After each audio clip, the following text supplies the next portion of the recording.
Hello internet friends and welcome to my quick 116 F3 review. This video will be separated into two sections, one review for random games and the other one for Clan Wars. Before we talk about the tank itself though, let's have a look on how much it's going to cost you. As of right now, it's around 140 to 160 euros depending on which way you buy it, either in crates or you buy it through the two tanks before it in the event.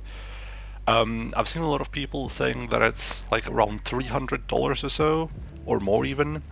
Don't believe it, lol. I mean, they're just clueless or trying to clickbait you. No, it's around 140 to 160. So, what does this tank actually offer then for such a big chunk of money? Well, you get a weird IS-7 slash old IS-4 hybrid.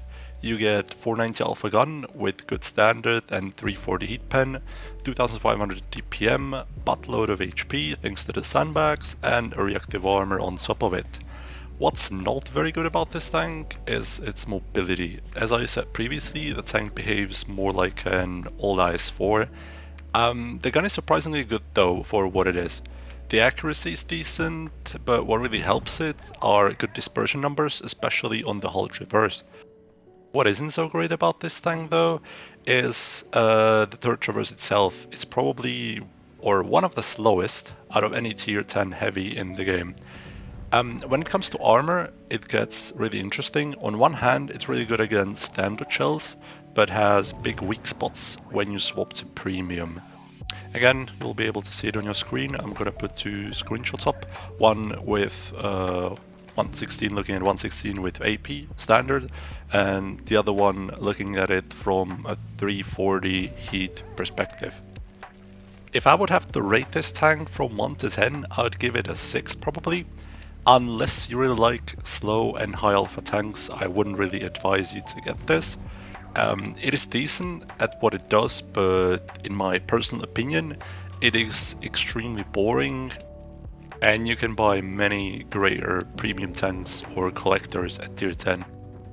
The first one that comes to my mind that is currently wreaking an absolute havoc on random games is the E6 or even 260. I would say 260 is way better, and both of those tanks just outclass it on random games especially because they have like a decent amount of armor, but especially because they have DPM. DPM is so important in random games. So we established that it's okay for random games, but what about tournaments? Well, its main competitor is the AMX M4 MLE, which has been the main meta staple ever since the big rebalance patch that they did. And so how does the 116 stack up against it? Well, the gun handling overall is better, you get higher alpha and pen, but you sacrifice some DPM, I think it's around 100, and most importantly, the mobility. So in my personal opinion, and from the testing that we have done in Aqua, it is not a replacement for the MLE, but I can tell you certainly that it's a playable tank, especially thanks to the reactive armor, smaller profile, and the ability to side scrape. Like this tank especially excels at being able to hold angles, side scrape, reset bases, anything where you don't need to move. And to summarize it, is it anything you really need? No, not really. Is it fun in random games? No, not really. You have a lot more better tanks that you can play.